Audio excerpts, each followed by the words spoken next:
शुरू करते हैं दोस्तों आज की धमाकेदार न्यूज़ सीरीज। आज की सीरीज तो काफ़ी कॉमेडी और रोमांचित से भरी हुई है क्योंकि पाकिस्तान के एक मिनिस्टर स्पोक्स पर्सन ने कहा कि रिसेंटली प्रधानमंत्री मोदी जी ने जो इनका एयर स्पेस वायलेशन किया था, तो इनके पाकिस्तान के प्रधानमंत्री को सीधा फ़ोन लगा के पूछना चाहिए ऐसा क्यों किया, और इनके प्राइम मिनिस्टर को साइकिल से जाना चाहिए क्योंकि पाकिस्तान का भी हाल कुछ ऐसा ही है। बहुत ही बड़ी बेइज्जती थी। आगे जानेंगे कि कैसे टाटा कंसल्टेंसी के engineers small modular nuclear reactor की टेक्नोलॉजी डेवलप करने में लगे हुए हैं। ये वही टेक्नोलॉजी है जो हम बार बार गुहार लगा चुके हैं अमेरिका से, लेकिन कोई सक्सेस हमें अभी तक नहीं मिल पाया। और फाइनली टाटा के वैज्ञानिक इस टेक्नोलॉजी को स्क्रैच से बना रहे हैं। आगे कैसे भारत की एक स्टार्टअप कंपनी ने तो ड्रोन्स को ही ट्रांसफॉर्म कर दिया है। इन्होंने ऐसी अत्याधुनिक टेक्नोलॉजी डेवलप की कि जरूरत पड़ने पर हमारे एग्रीकल्चरल ड्रोन को हम उठाएंगे, इसमें इनकी मिसाइल लगाएंगे और ये बन जाएगा आर्मी के लिए रेडी ड्रोन। ऐसी अत्याधुनिक टेक्निक है।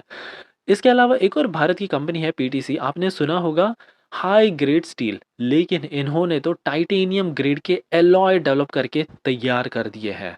भारत को अब अमेरिका से एक बहुत बड़ी सौगात मिल चुकी है। ऐसी टेक्नोलॉजी मिल चुकी है या फिर आप कह सकते हैं किट, जो हम हमारे हेलीकॉप्टर्स पुराने से लेकर नए में फिट कर सकते हैं, और चाइनीज सबमरीन को तो ये ढूंढ ढूंढ कर निकालेगा। और फाइनली जानेंगे कि कैसे भारत के हाथों हाथ छूट रहा है एक बहुत ही important nuclear submarine deal Russia के साथ। और लग रहा है कि यूक्रेन के साथ जो बातचीत की भारत ने, शायद रशिया इससे ज़्यादा खुश नहीं है। काफ़ी इंटरेस्टिंग आज की ये न्यूज़ सीरीज़ होगी, इसलिए प्लीज़ आप एंड तक बने रहिएगा। और साथ ही में अगर आप चैनल पर नए हैं तो प्लीज़, हम ऐसी नई सीरीज़ हर रोज़ बनाते हैं, बहुत ही इन्फॉर्मेटिव और मज़ेदार होती है। तो ऐसी सीरीज़ को देखने के लिए आप प्लीज़ सब्सक्राइब कर लीजिए। शुरू करते हैं हमारी पहली खबर से, पाकिस्तान की तरफ से आ रही है। यहाँ पर पाकिस्तान के एक एक्सपर्ट स्पोक पर्सन ने बहुत ही सीधा साधा स्ट्रेट फॉरवर्ड स्टेटमेंट दे दिया है प्राइम मिनिस्टर शहबाज शरीफ जी को। जल्द ही एससीओ समिट होने वाला है। प्रधानमंत्री मोदी जी पाकिस्तान के दौरे में जाएंगे और उस दौरान यहाँ पर पाकिस्तान के स्पोक्स पर्सन ने कहा इनके ही प्राइम मिनिस्टर को कि आपको अगर प्रॉब्लम है ना, तो सीधे सीधे आप प्राइम मिनिस्टर मोदी जी से पूछिए कि क्यों वो पाकिस्तान के एरोस्पेस में आए जब वो यूक्रेन से वापस भारत आ रहे थे तब। और इनफैक्ट बताया जाता है कि ग्रीटिंग भेजा जाता है जो कि एक प्रोटोकॉल है, लेकिन प्रधानमंत्री मोदी जी ने ऐसा कुछ भी नहीं किया, सीधा इनके एरोस्पेस में घुस गए। सबसे फनी बात तो ये है कि उन्होंने कहा कि प्रधानमंत्री मोदी जी जहाँ पर भी जाते हैं, पोलैंड जाते हैं, यूक्रेन जाते हैं, अमेरिका जाते हैं, इतने सारे इंडियंस उनको मिलते हैं और बहुत ही ये ज़्यादा सक्सेसफुल इवेंट रहता है। लेकिन वहीं दूसरी तरफ अगर पाकिस्तान के मिनिस्टर जाते हैं तो उनको चोर चोर कर कर बुलाया जाता है। और इसलिए 3-4 भी जो पाकिस्तानी है सामने निकल कर आना चाहते हैं, वो भी नहीं निकलते पब्लिक के सामने, क्योंकि उनको लगेगा कि वहाँ का देश भी इनको चोर ना बुला दे कहीं। तो इस तरह की इमेज पूरी दुनिया में आज पाकिस्तान की बन के रह गई है। आगे उन्होंने कहा कि हमारे prime minister, that means Pakistan के प्राइम मिनिस्टर शहबाज शरीफ जी को तो साइकिल से ट्रैवल करना चाहिए इंडिया में, क्योंकि पब्लिक भी की कंडीशन भी कुछ इसी तरह की है। Despite India China tension, trade हो रहा है ना, लेकिन पाकिस्तान वहीं दूसरी तरफ थोड़ा सा टेंशन हो गया तो इन्होंने भारत के साथ ट्रेड ही बंद कर दिया, और इसमें सबसे बड़ा लॉस आज के समय में पाकिस्तान को ही है। सो वाकई में अगर दुश्मन तारीफ करे तो डेफिनेटली देश ने मतलब प्रगति की है, इसका एक साफ संकेत मिलता है। बढ़ते अगली खबर की तरफ से, जो टाटा कंसल्टेंसी के इंजीनियर्स की तरफ से आ रही है। हाल ही में कंपनी के सीईओ ने एक बहुत बड़ा अनाउंसमेंट किया। ये दरअसल एम कर रहे हैं कि 40 से 50 स्मॉल न्यूक्लियर रिएक्टर की टेक्नोलॉजी ये जल्द ही डेवलप करना चाहते हैं। वैसे तो इसमें दशकों का समय लग जाता है, लेकिन ये केवल 7 साल के रिकॉर्ड टाइम में इस पूरे मिशन को अंजाम देना चाहते हैं। अब यहाँ पर 220 मेगावाट के pressurised water heavy reactors use किए जाएंगे। 3D डिज़ाइन प्लेटफॉर्म्स को इसमें यूज़ किया जा रहा है। सीईओ ने कहा कि हमारी जो ओल्ड डिज़ाइन है प्रेशराइज्ड हैवी वाटर रिएक्टर के, उनको ही हम ले रहे हैं, रिकॉन्फ़िगर कर रहे हैं और रीडिज़ाइन कर रहे हैं to its modular, scalable and safety alignment at Fukushima standards. और यही रीज़न के चलते रिकॉर्ड टाइम ऑफ 7 ईयर्स के भीतर हम इस रिएक्टर को डेवलप करके दे देंगे। आपको बता दें कि वैसे तो भारत बहुत प्रयास कर रहा है अमेरिका से इसकी टेक्नोलॉजी लेने के लिए, क्योंकि अगर भारत के पास ये टेक्नोलॉजी आ गई तो हम ऐसे छोटे छोटे रिएक्टर्स, इमेजिन कीजिए, एक एक गांव में भी लगा दिए ना, तो भारत के पास तो सरप्लस अमाउंट ऑफ इलेक्ट्रिसिटी पैदा हो जाएगी और हम काफ़ी करीब आ जाएंगे नेट ज़ीरो कार्बन एमिशन के मिशन को अचीव करने के लिए। और पूरे भारत को टाटा के इंजीनियर्स और साइंटिस्ट की टीम पर पूरा भरोसा है। बढ़ते हैं अगली खबर की तरफ से, जो भारत के एक डिफेंस स्टार्टअप की तरफ से आ रही है जिसका नाम है जियोस न्यूमेरिक्स। दरअसल इन्होंने तो एक ग्राउंड ब्रेकिंग टेक्नोलॉजी डेवलप कर दी है जो ड्रोन वॉरफेयर को तो रेवोल्यूशनाइज ही कर सकती है। कंपनी ने 81 mm का प्रिसीजन किट डिजाइन किया है जो कि स्पेसिफिकली यूएवीज को टारगेट करते हुए बनाया है। इसमें एक नई टेक्नोलॉजी इन्होंने डेवलप की है जिसका नाम है इजेक्टर रैक मैकेनिज्म।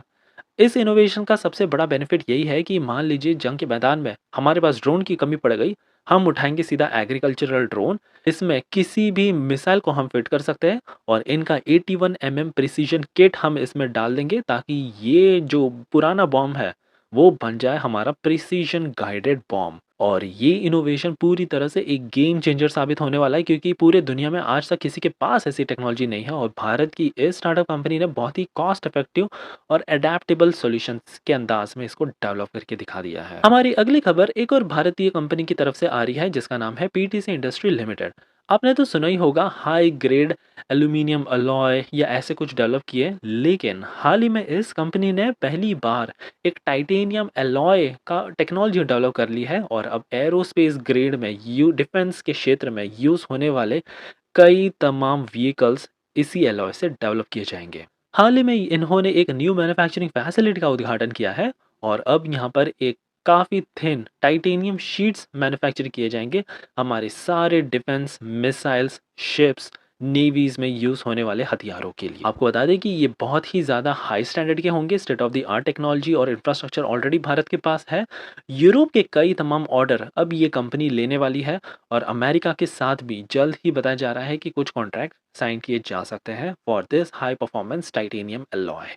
हमारी अगली खबर अमेरिका की तरफ से आ रही है। दरअसल भारत के पास जो पुराने हेलीकॉप्टर है तो भारत ने सोचा कि क्यों ना हम इनको अत्याधुनिक बना दे, इनको डिस्कार्ड करने की ज़रूरत नहीं है, बस अमेरिका के सोनो बॉयज़ बाय करने की हमें ज़रूरत है और अमेरिका भी इसके लिए तैयार हो चुका है।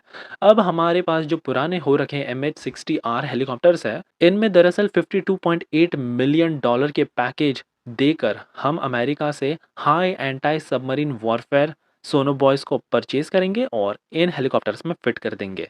दावा है कि फिट करने के बाद ये समंदर के अंदर छिपे चीन की सबमरीन्स को ढूंढ सकता है क्योंकि इन सोनोबॉयज की कैपेसिटी है to conduct anti submarine warfare operations.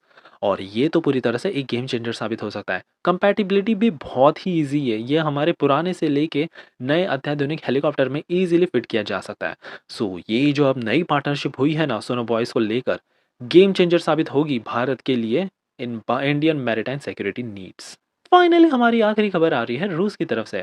Bharat का एक बहुत ही एम्बिशियस टारगेट था 2025 तक हम रशिया से एक न्यूक्लियर केपेबल सबमरीन को लीज पर लेंगे क्योंकि इसकी कॉस्ट बहुत ही ज़्यादा हाई रहती है।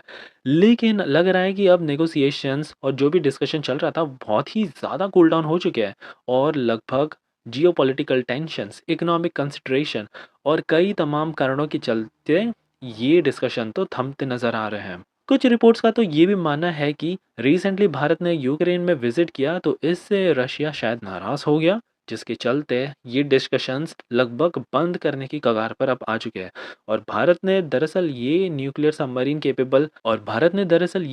केपेबल सबमरीन को लीज लेने का मकसद इनका यही था कि अगर इन केस हमको चाइना को टक्कर देना पड़ गया तब काम आएगी हमारे पास एटलीस्ट ये जो न्यूक्लियर सबमरीन है वो। अब ये बहुत ही ज़्यादा क्रिटिकल मोमेंट पे आ खड़ा है और डिस्कशंस काफ़ी केयरफुली भारत को आगे बढ़ाने हैं रशिया के साथ, देखा जाएगा कि ये कैसे अब करते हैं। ये थी हमारी आज की amazing news series. I hope कि आपको मज़ा आया हो और प्लीज़ अगर आया तो एक लाइक कर दीजिए ऐसे ही हमारे छोटे से काम को सपोर्ट करने के लिए।